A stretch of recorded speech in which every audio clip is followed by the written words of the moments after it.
En las montañas donde el tiempo parecía caminar más despacio, vivía Efraín, un campesino de manos curtidas y mirada tranquila. No tenía más riquezas que su tierra, ni más ambición que verla producir lo suficiente para sostener a su familia. En ese lugar, los nombres importantes no viajaban. Las noticias llegaban tarde, distorsionadas y casi siempre incompletas. Aquella tarde, el cielo estaba cargado, no de lluvia, sino de una quietud extraña, como si el mundo estuviera conteniendo la respiración. Efraín lo vio desde lejos. Un hombre caminando solo por el camino de tierra. No llevaba escoltas. No llevaba prisa. Vestía sencillo, pero su forma de avanzar no era la de alguien perdido. Cada paso parecía medido, como si supiera exactamente dónde estaba y a dónde iba. Cuando el hombre llegó al lindero del terreno, se detuvo. «Buenas tardes», dijo, con una voz firme, serena. «¿Podría darme un poco de agua?» Efraín dudó apenas un segundo. En el campo, negar agua es una falta que pesa en la conciencia. Sin preguntar quién era, le ofreció un jarro de barro. El hombre bebió despacio, observando los cultivos, las montañas, el horizonte. «¿Siempre trabajas solo?», preguntó. «Aquí uno siempre trabaja solo», respondió Efraín, «aunque esté rodeado de gente». El hombre sonrió, como si esa frase le resultara familiar. Se sentaron a la sombra. Hablaron poco. De la tierra, del clima, de lo difícil que es decidir cuando todos esperan algo distinto de uno. Efraín no entendía por qué ese desconocido hablaba como alguien acostumbrado a cargar expectativas ajenas. Antes de irse, el hombre sacó de bolsillo un pequeño objeto envuelto en tela. «No es dinero», dijo. «Es solo un recuerdo. Guárdelo. Algún día lo entenderá». Efraín lo aceptó sin darle importancia. «¿Su nombre?», preguntó al fin. El hombre se detuvo, miró el camino y respondió. «Eso depende de quién lo pregunte». Y siguió andando. Efraín no sabía que acababa de ayudar a Álvaro Uribe. No sabía que ese encuentro, breve e inocente, ya había alterado el curso de su vida. Pasaron los días. El objeto quedó olvidado en un cajón de madera oscura, mezclado con papeles viejos, clavos oxidados y herramientas que ya no servían. Para Efraín, aquel encuentro había sido solo un gesto de humanidad. Nada más. Uno de esos actos pequeños que se hacen sin pensar, porque así se ha aprendido a vivir en el campo. Ayudar sin preguntar, ofrecer sin esperar. La vida siguió su curso. La tierra exigía atención. El sol no daba tregua. Los animales reclamaban lo suyo. Y en medio de esa rutina lenta repetitiva, el recuerdo del hombre sin nombre se fue diluyendo, hasta volverse casi irrelevante. Hasta que el nombre empezó a llegar.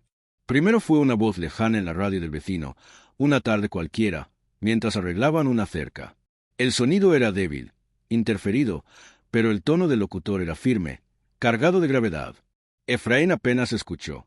No le prestó atención. Luego vienen conversaciones tensas, dichas en voz baja, como si el aire pudiera delatar a quien las pronunciara. En el mercado, en el camino, en las esquinas improvisadas donde la gente se detiene a comentar lo que no entiende del todo, pero siente que importa. Después, el nombre apareció en murmullos cargados de emoción y rabia, en discusiones que no buscaban acuerdo, sino desahogo, en silencios incómodos que se alargaban más de la cuenta. Un nombre repetido con fuerza, con miedo, con devoción, con rechazo. Álvaro Uribe. Efraín lo escuchaba sin prestar demasiada atención. Para él, los nombres importantes siempre habían sido ajenos, lejanos, casi irreales. Eran cosas de la ciudad, de la radio, de gente que vive otra vida. Hasta que una descripción, dicha al pasar, le atravesó el pecho como una astilla. «Dicen que siempre camina erguido», comentó uno, como si nunca dudara. «Que habla poco», agregó otro, «pero cuando mira, parece que ya supiera lo que va a pasar». Efraín se quedó inmóvil. La imagen encajó con una precisión inquietante. La forma de pararse, el silencio medido, la manera de observar sin parecer hacerlo. Esa noche, cuando la casa quedó en calma y el ruido del campo se volvió un murmullo lejano, Efraín abrió el cajón. Lo hizo despacio, como si temiera despertar algo que había dormido demasiado tiempo. Desplegó la tela. Dentro estaba el anillo. Sencillo, sin adornos, sin valor aparente, pero pesado de un modo que no tenía que ver con el metal. La inscripción, casi borrada por el uso, apenas se distinguía bajo la luz tenue. Decidir es cargar. Al leerla, sintió un peso en el pecho que no era miedo. Era algo peor. Era comprensión tardía. No había ayudado a un hombre cualquiera. Había ayudado a alguien cuyo paso deja huella incluso cuando no se ve. A alguien que no camina por los caminos, los marca. Desde ese día, todo empezó a cambiar, aunque nadie se lo explicó nunca. Personas comenzaron a pasar por su terreno sin razón aparente. Algunos preguntaban cosas sin importancia. Otros solo observaban en silencio, como si midieran el lugar, la casa, al propio Efraín. Nadie decía claramente qué buscaba, pero todos parecían evaluar algo invisible, como si su simple existencia ahora tuviera un peso distinto.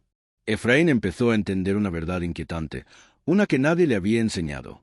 El poder no solo transforma a quien lo posee, también transforma a quien se cruza con él, aunque no lo quiera. Intentó devolver el objeto. Viajó más lejos de lo que solía. Preguntó a personas que no confiaban en él. Golpeó puertas que nunca se abrieron del todo. Siempre recibía la misma respuesta, aunque nunca con las mismas palabras. No era posible, no era el momento, no era necesario. Hasta que una voz, cansada y sincera, le dijo finalmente: cuando ayudas al poder sin saberlo, ya no decides cuándo termina esa ayuda. Efraín regresó a su tierra con una certeza amarga, más pesada que cualquier objeto. El regalo no había sido el anillo. El regalo había sido la marca invisible. La carga de haber sido visto. Con el tiempo, Efraín dejó de ser invisible. No ocurrió de golpe. No hubo un día exacto ni un anuncio claro. Fue algo lento, casi imperceptible, como cuando la humedad va entrando en una pared y nadie se da cuenta hasta que la grieta ya es visible. Algunos comenzaron a tratarlo con un respeto extraño, forzado, como si midieran cada palabra antes de pronunciarla frente a él. Otros, en cambio, optaron por evitarlo. Cruzaban el camino cuando lo veían venir, bajaban la mirada, fingían no reconocerlo. Y hubo quienes, sin decirlo abiertamente, parecían culparlo por cosas que él nunca entendió del todo.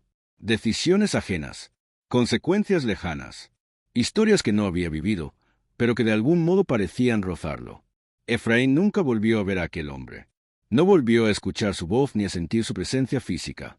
Sin embargo, había días en los que juraba que seguía allí, no como una sombra, sino como una presión constante, invisible, instalada en lo cotidiano, en las decisiones pequeñas que antes tomaba sin pensar, en los silencios largos que ahora llenaban las conversaciones, en la forma en que la gente ya no lo miraba como a un simple campesino, sino como a alguien que había estado demasiado cerca de algo que no debía tocarse.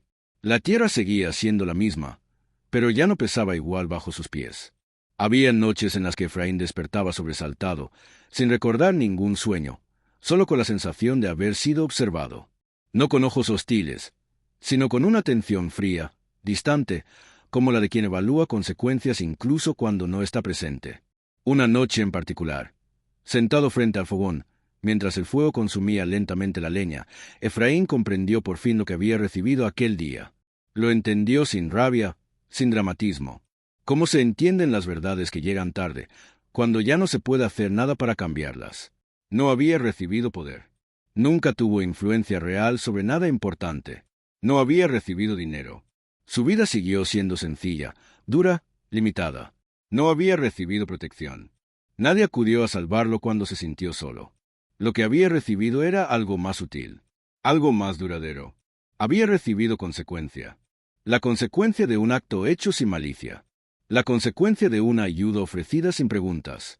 La consecuencia de haberse cruzado, aunque fuera por unos minutos, con una figura que no camina por el mundo sin dejar marcas.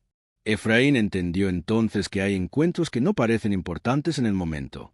Encuentros que duran lo mismo que un sorbo de agua, una conversación breve, un gesto simple, pero que, con el paso del tiempo, se revelan como puntos de quiebre, como líneas invisibles que separan lo que uno fue de lo que ya no podrá volver a ser.